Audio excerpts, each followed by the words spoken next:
Pour ce qui nous concerne, chez nous, en pays de Saint-Fulgent-et-Sarre, l'année 2017 aura été révélateur de résultats. Rassurez-vous, il ne s'agit pas de résultats exceptionnels dans nos exploitations, mais malheureusement de résultats très inquiétants sur l'enquête de repérage des exploitants de 55 ans et plus, dont notre intercommunalité était concernée cet hiver. En voici quelques chiffres qui parlent assez bien d'eux-mêmes.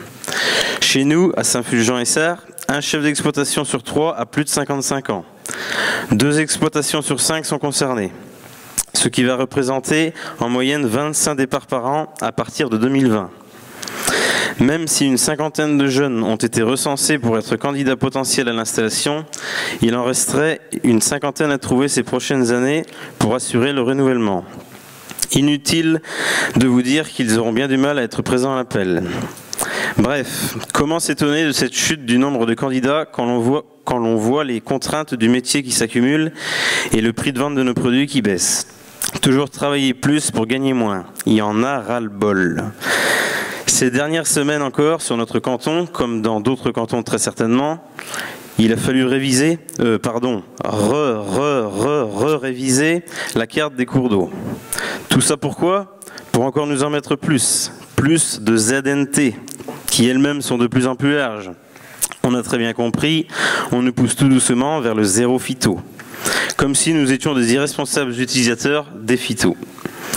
Alors à bon entendeur, messieurs les DDT, comme diraient nos anciens, nous autres les cultivateurs, ils savons se coller la différence entre une rigole et une rivière.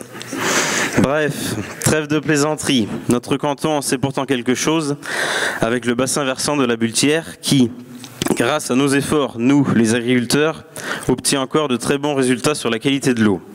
Preuve de notre responsabilité sur le terrain. À côté de tout ça, s'ajoutent toujours et de plus en plus ces associations diverses et variées que vous connaissez tous dans cette salle, telles que L214, les véganes et j'en passe. Pourtant, entendre dire des groupes très minoritaires par leur nombre, mais très dangereux par leur communication choc. Comme si nous avions besoin de ça. Et ils s'en prennent à toutes les productions, y compris l'aviculture. Visée d'ailleurs par L214 sur un élevage de notre canton récemment. L'aviculture, qui est d'ailleurs très présente sur notre canton, ce qui permet peut-être, je dis bien peut-être, à pas mal d'exploitations de tirer leur épingle du jeu.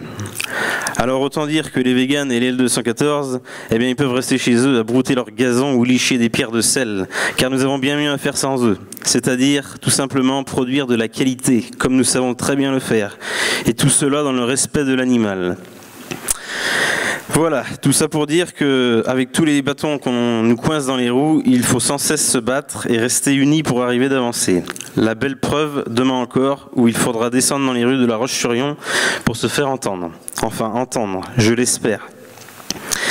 Je souhaite tout de même dire un grand merci à toute mon équipe de GIA cantonale qui, elle, reste unie et déterminée. Merci.